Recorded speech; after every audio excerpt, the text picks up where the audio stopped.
Hello, my name is Hisonni Mustafa, and I have the pleasure of screening my short film, Triggered, at Milwaukee Shorts Fest. Triggered is a short film about a teacher who has dreams about losing his students to gun violence. And when he wakes up, it happens in real life. And with this particular dream, he sees his star pupil become the victim of gun violence and has to and when he wakes up, that star student is missing after a fight with his mom, and he has to band together with that student's mom, whom he hates, to try and find this kid he loves. And this is a story of the events that take place during that night. Much like your previous work, this is based on a true story as well, isn't it? Correct. uh, what I love about Triggered is I had a lot more fun with events. uh, a goal of mine was to take two or three events that happened in distinct different periods of my life and string them together. Hmm. And and I did that pretty well in this film. But more importantly, to take two characters who I love dearly, my mother and my favorite teacher. And in real life, my mother and my favorite teacher, I think they kind of had a little bit of an animosity toward one another because my teacher saw my potential and thought a lot of my potential was being thrown away because of the decisions my mother made. And my mom resented my teacher because my teacher did things for me and painted a picture of the world that may not represent how the world would treat me. So my mom felt she was actually giving me an unrealistic expectation of what people like me could expect from the world. And they kind of never really spoke to each other. It was just a lot of side eyes toward one another. And I wanted, for the life of me, for them to just sit down and talk and just get all of the air, everything, all their problems, get it out, fix it, so that I could have the two best parents in the world, essentially. And I figured since it didn't happen in real life, I could do it in this fictional world. So one character is based on your mother, and one is based on your favorite teacher. Have they seen the film? My favorite teacher has. My mom passed away in 2009. Oh, I'm So sorry to hear I that. have, yeah, I think she would have loved it. I think Okay. my mom would have had a good time ripping my films apart, which ultimately would have made me a better filmmaker. But I think she enjoyed the films I made when I was a kid, and she was really proud of the films I made. My favorite teacher always encouraged me as a filmmaker when I was in high school.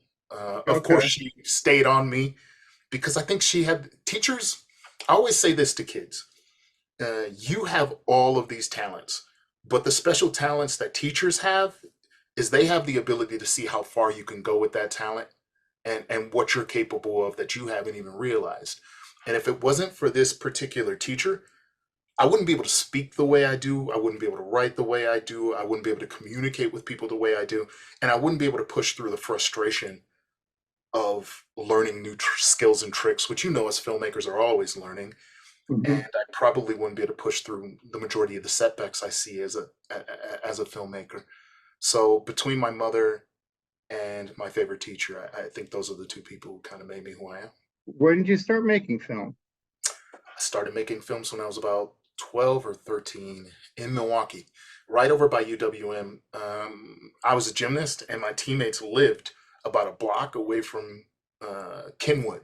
Kenwood, Okay. right over by UWM's sort of like main building. And we were bored. We were bored. We were eating my friend's home, the mom out of house and home, basically.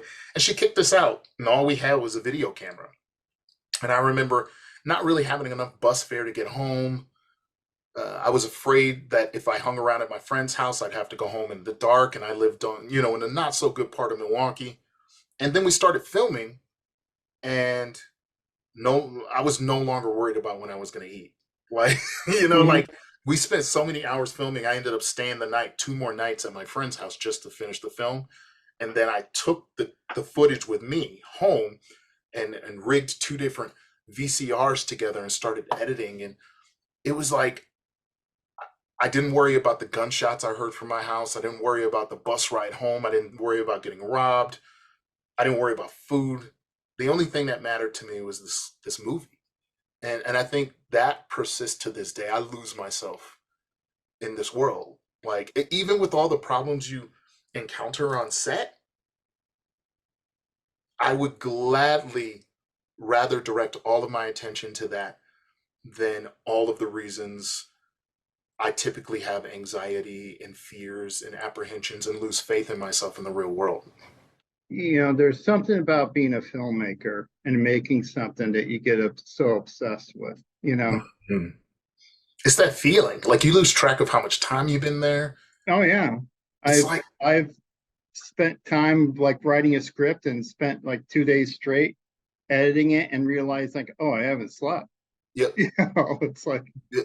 And the sense of accomplishment at the end of it is insane. Like I think that's what I'm addicted to as well, is just accomplishments. There's no accomplishment like making a movie. It's crazy. yeah, I've won athletic competitions, academic awards, but like making a movie just hits different. yeah, it does. Let's talk about the actors in this film.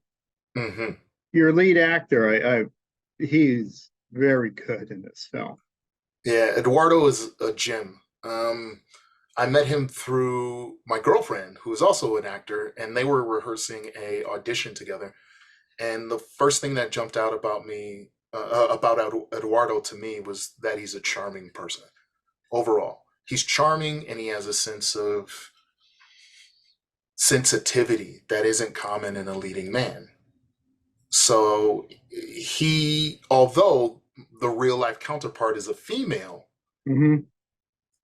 his level of vulnerability and sensitivity I think felt. he could go places. I was very impressed by his performance. I've been telling him that since the beginning, Yeah, and I still believe that. Like, what is it? What is it? June 29th.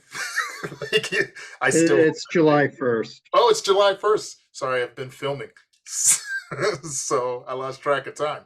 But yeah, I mean, he can do it. Yeah, and the female lead is just as good too. Yeah. Oh, the female lead, Shantae. It's funny because 13 years ago, I told Shantae she was going to play my mom in something, and she killed it. Like I just, again, when you run into these real life people who have like a kernel of what these important people, these great actors who just embody major defining qualities about these real life counterparts, it makes you fast track projects or never let them go, because like you just know in your head this is the perfect person for this. Yeah. So, you're bringing this to Milwaukee. What are you hoping for with the crowd? Well, last year, my teacher, who the main character is based on, she actually came to Milwaukee Short Fest and got to see me win some awards. I'm hoping that Hermanita, she saw Hermanita. yeah, I'm hoping that she gets to come to this event. She works at my old school, which is University School Milwaukee, and I'm hoping she can be there. Really, I'm hoping that it connects with the audience and that they get a good laugh, that they uh, again understand that communication is important.